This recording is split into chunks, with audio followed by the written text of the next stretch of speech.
Mônica, a internet é um mundo onde as crianças tendem a querer desbravar, né? Tanto crianças quanto adolescentes. Quais são os cuidados que os pais devem tomar em relação a isso? Isso é uma coisa muito interessante porque proibir não é a solução. Então, quando os pais se preocupam em saber o que está acontecendo na rede social, primeiro passo, uma dica importante é saber se a rede social do meu filho está aberta ou não, é privada ou é pública. Porque uma rede aberta, ela está disponível para todo mundo printar ou gravar a tela e servir, usar essas imagens para consumo que a gente não sabe qual.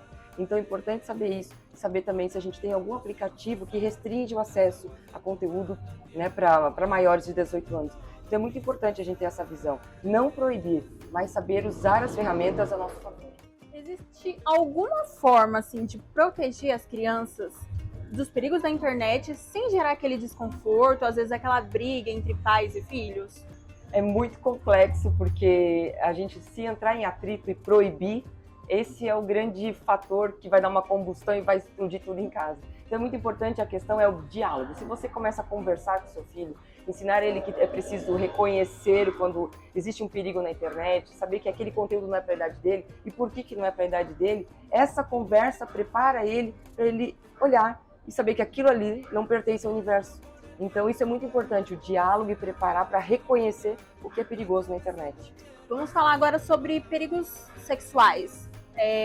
Quais são as atitudes, às vezes, das crianças, dos adolescentes, que os pais devem ficar alertas, devem prestar um pouco mais de atenção?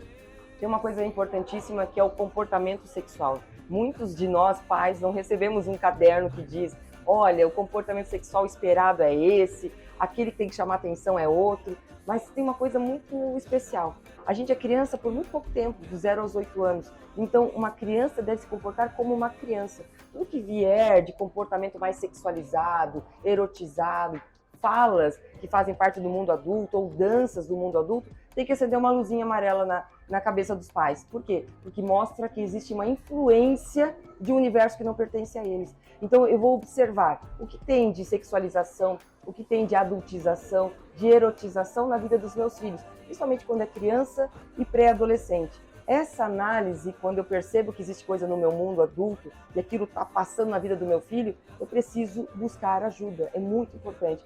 Não ache que acontece com todo mundo. No seu filho não pode acontecer. Ele merece viver a fase que ele tem de desenvolvimento. E cabe a gente observar aquilo que é mais sexualizado, aquilo que é mais erotizado. As músicas vão tocar, vai cair no celular do seu filho, vai cair pornografia, vai cair. Mas quando tem diálogo dentro de casa, a criança sabe reconhecer. Isso é muito importante. E aí também você está observando, né? Essa dança aí não faz parte dessa idade, não. Essa música. Então é muito importante também essa conversa e essa observação em casa. E qual é o momento ideal dos pais adotarem esse tipo de conversa com os filhos? Sobre relação sexual, onde o tio pode pôr a mão, onde não pode? Sim. Tem uma coisa importantíssima que a educação sexual da família se faz desde que nasce. Sabe como? Falando a verdade para o seu filho. Fala o nome das partes do corpo, diz qual é a função de cada uma. Tenha clareza que nós temos nome perfeito para cada pedacinho do nosso corpo. E é importante que desde pequenininho você fale isso. Que você peça autorização. Olha, para alguém tocar no seu corpo, tem que pedir autorização. A gente vai treinando a criança desde que ela nasce. E para falar sobre questão de como faz bebê, o que é relação sexual, a partir dos 6, 7 anos, a criança já tem capacidade cognitiva para entender o que é isso. Só que eu vou falar de uma maneira diferente para criança, pré-adolescente e adolescente. Eu não preciso falar para uma criança que existe penetração numa relação sexual.